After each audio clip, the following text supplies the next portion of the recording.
जलन। ममता बहुत ही सीधी और प्यारी लड़की थी, वहीं सुनील एक सरल और आगे बढ़ने की सोच रखने वाला लड़का। सुनील, बेटा सुनील कहाँ है? अरे जरा एक गिलास पानी तो दे दो। हाँ माँ, अभी आया। क्या माँ, पानी तेरे सर के पास ही तो रखा है, क्या हो गया है? तबीयत खराब है क्या? अरे नहीं नहीं, वो उठने का मन ही नहीं कर रहा था तो देखा ही नहीं। वैसे क्या कर रहा है? यहाँ बैठना मेरे पास। माँ पढ़ रहा था। वो कहना नौकरी में तो वक्त नहीं मिलता, अब ऑफिस से घर आकर ही तो वक्त मिलता है। अच्छा अच्छा ठीक है, पढ़ ले जा बेटा। सुनील पढ़ लिख कर और आगे बढ़ना चाहता था, लेकिन माँ की तबीयत खराब देखकर सोचता है कि शादी ही कर ले। कब तक माँ का ख्याल वो अकेले रख पाएगा? तो एक दिन, माँ ये ममता है, मैंने इससे शादी कर ली है। तुम्हारी तबीयत भी ठीक नहीं रहती तो मैंने सोचा शादी कर लेता हूँ। घर संभालने वाली और तुम्हें संभालने वाली कोई आ जाएगी तो अच्छा रहेगा। माँ अचानक से सामने बहू देखकर हैरान रह जाती है। बेटा ये क्या बात होती है? न बैंड, न बाजा, न दहेज, न शगुन, ऐसे कैसे बहू आ गई? माँ तू तो जानती है मैं नौकरी के साथ पढ़ाई कर रहा हूँ, तो कहाँ से इतना पैसा बचा पाता कि धूमधाम से शादी करता। वैसे भी माँ लोग तो आकर खाकर निकल जाएंगे, इसलिए बस वैसे ही। माँ जी, मैं आपका ख्याल रखूंगी। वैसे भी ये आगे की पढ़ाई कर रहे हैं, अच्छा कुछ कर गए तो सबके दिन फिर से अच्छे आ जाएंगे। सास को ममता की बात ठीक तो लगती है, लेकिन मन में कहीं ना कहीं लगता है कि कहीं बहू बेटे को लेकर फुर्र ना हो जाए और फिर तो वो रह जाएगी अकेली। बेटा देख, मेरा जो कुछ भी है वो सुनील ही है, और सुनील का भी अब इस दुनिया में मैं ही हूँ और कोई नहीं। क्या सुनील?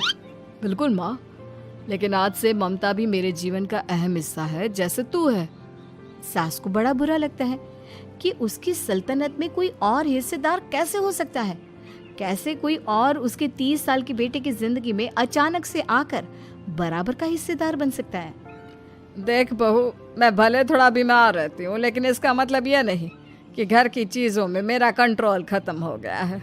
मैं आज भी इस घर की रानी हूँ, समझी? बेटा सोचता है कि ये माँ को अचानक से क्या हो गया। कल तक जो माँ कहती थी कि जिंदगी का कोई भरोसा नहीं, वो अचानक से जंग के मैदान की झांसी की रानी कैसे बन गई? माँ क्या हो गया है? सब ठीक है ना? अचानक कैसी बात कर रही हो? ममता का आज पहला दिन है, स्वागत करो उसका। आसपास की आंटियों को बुलाओ, नई दुल्हन की मुंह दिखाए करवाओ। खैर, सास होने का फर्ज निभाती है और बाद में एक सहेली के साथ बाहर निकल जाती है।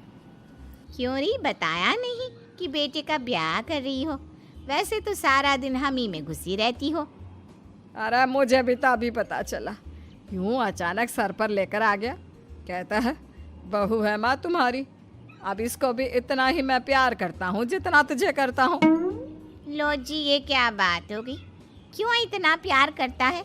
अरे माँ का प्यार तो ज्यादा होता है। अब उसको तो कोई दूसरा पति मिल सकता है, लेकिन तुम ही बताओ, क्या माँ की ममता किसी और की हो सकती है? ना जी ना, बेटे को समझाओ ये बात। अरे क्या समझाऊं, मुझे तो खुद ही समझ में नहीं आ रहा कि क्या हो रहा है।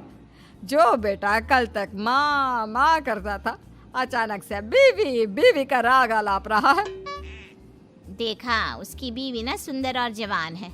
सुंदरता के आगे तो एक से एक नहीं टिके, तो तेरा बेटा किस खेत की मूली है?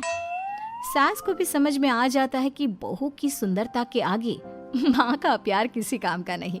उधर बीवी, ए जी, अम्मा जी सहेलियों को छोड़ने गई थी, अभी तक आई नहीं, हम देख आए क्या? अरे रहने दो ना, आ जाएंगी। कहाँ जाएगी, उनकी आदत है, एक बार जाती है तो पूरी पंचायत खत्म करके ही आती है। अच्छा ही है, खाना वाना खा कर गई होगी। छोड़ो ना, घूमेगी तो खाना पचेगा नहीं तो ऐसे ही खाट पकड़ लेगी। बहू भी शांत हो जाती है।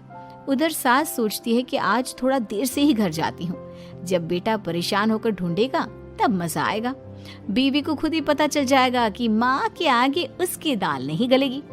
लेकिन वहीं दूसरी ओर घर पर, ए जी, माँ जी अभी भी नहीं आई, हमको तो घबराहट हो रही है कि क्या करें, जाकर पता करें किसी के घर। अच्छा, कहाँ जाओगी ये भी बता दो। पहला दिन है तुम्हारा इस घर में और एक ही दिन में मोहल्ला छानोगी क्या?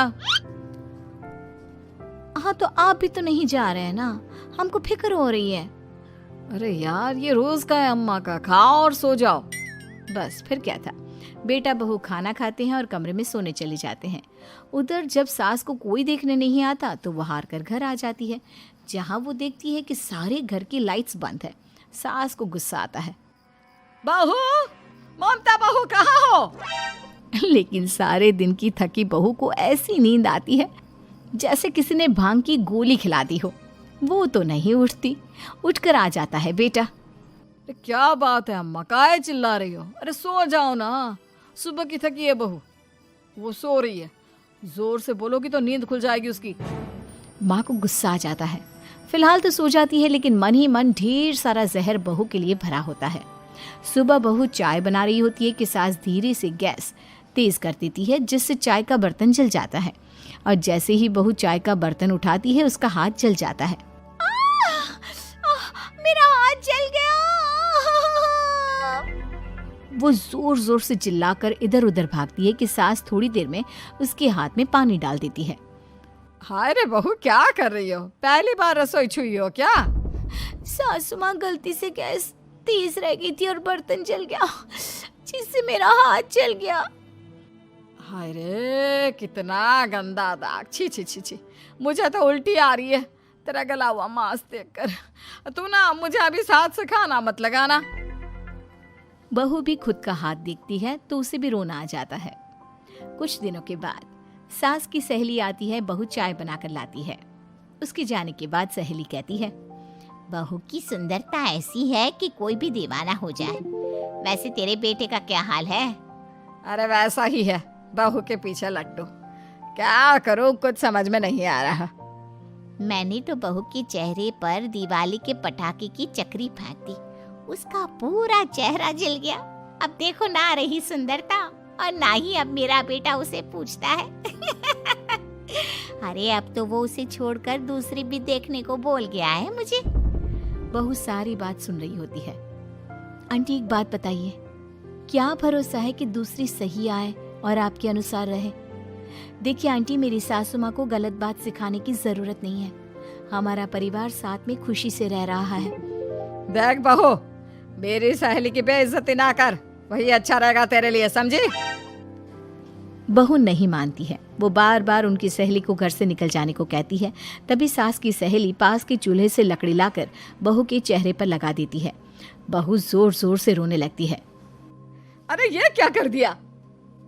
मैंने कहाँ किया, ये तो तूने किया। तू ही नहीं चाहती थी कि बहू बेटे के साथ रहे, भला मैं क्यों करूँगी?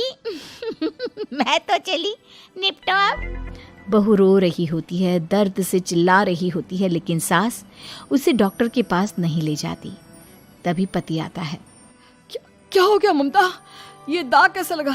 तुम कैसे जली? ममता कुछ नहीं कहती, बस दर्द से करा रही होती है। पति माँ की तरफ देखता है। हो ना हो माँ, ये पक्का आपका काम है।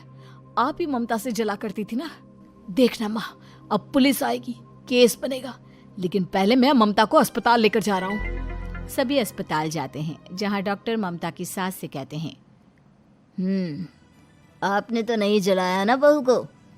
अब ममता की सास के तो पसीने छूट रहे होते हैं। वो घबरा कर कहती है, ना ना डॉक्टर साहब, कैसी बात करते हैं? हम क्या जलाएंगे अपनी बहू को? डॉक्टर ममता के पति से पूछते हैं। देखिए, क्योंकि ये ससुराल में जली है तो मामला पुलिस का बनता है, तो आप पहले पुलिस को बुलाइए, तभी इलाज पूरा होगा।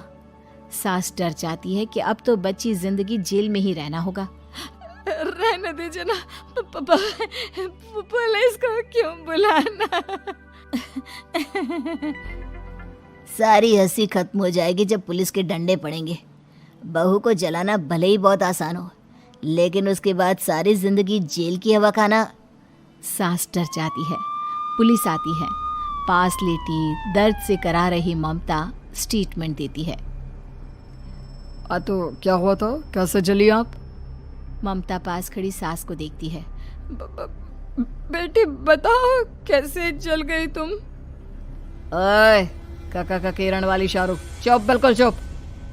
सास चुप। सभी इंतजार करते हैं कि ममता क्या बोलेगी। जी, मैं खाना बना रही थी, लकड़ी उड़कर मेरे ऊपर गिर गई और मैं जल गई। सास बहू की बात सुनकर रोने लगती है। देखा माँ, कितनी समझदार है ममता। ये चाहती तो, हाँ बेटा, ये चाहती तो मैं आज जेल में होती। मुझे माफ कर दे। मैं आगे से अभी कभी ऐसा नहीं करूंगी। बहू के साथ मिलकर रहूंगी। मुझे माफ कर दे।